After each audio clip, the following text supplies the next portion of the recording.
Hi, and welcome to Reading with Leon. Today we're going to read The Velveteen Rabbit, just in time for Easter. It is retold by Eric Subin and illustrated by Chris Ababi. Hopefully I said that right. There was once a Velveteen Rabbit. On Christmas morning, he sat wedged on the top of the boy's stocking with a sprig of holly between his paws. At first, the boy loved the rabbit, but soon he unwrapped his other toys and forgot the rabbit completely. After that, the rabbit lived in the toy cupboard. He was shy, and most of the bigger toys ignored him. The skin horse was different. He was old and very wise. "Don't worry," the skin horse told the rabbit. "Those fancy toys will never be real."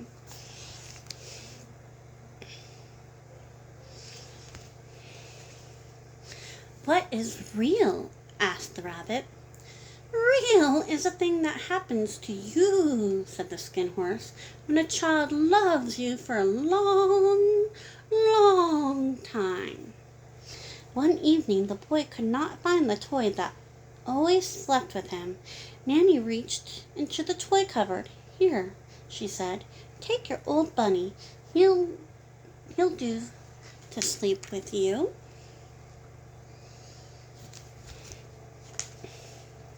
That night, and for many nights after, the Velveteen Rabbit slept in the boy's bed.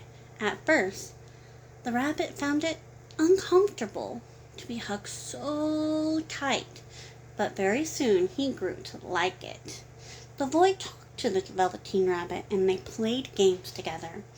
When the boy dropped off to sleep, the rabbit would snuggle down close with the boy's hands clasped around him. Oh. Spring came, and they spent long days in the garden. The boy gave the rabbit rides in the wheelbarrow, and they had picnics in the grass.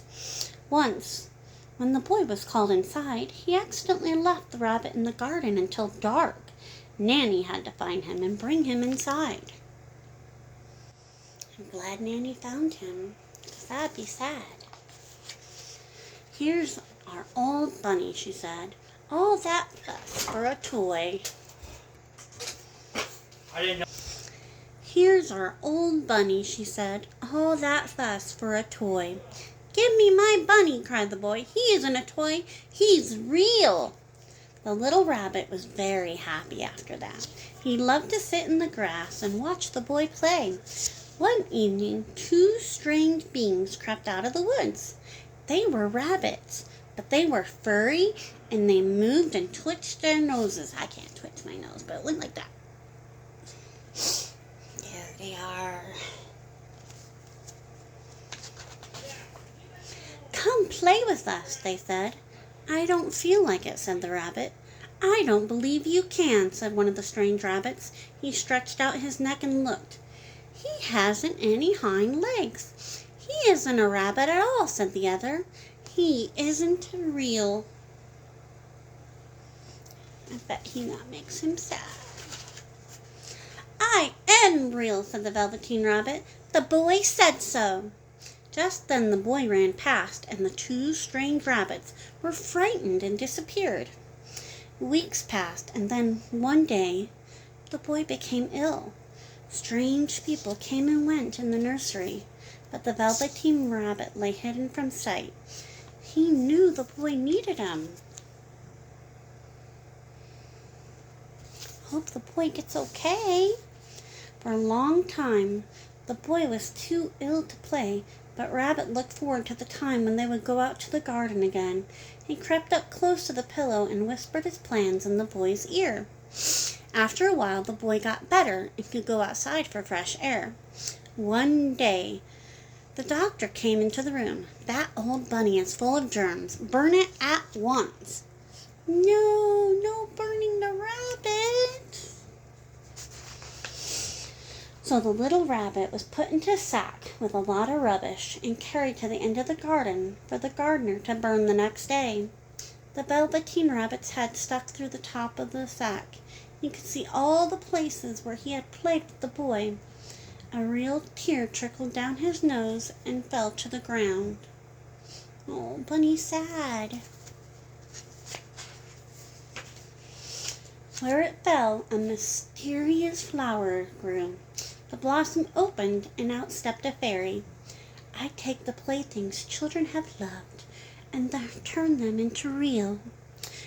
Before, you were the real to the boy because he loved you. Now you will be real to everyone.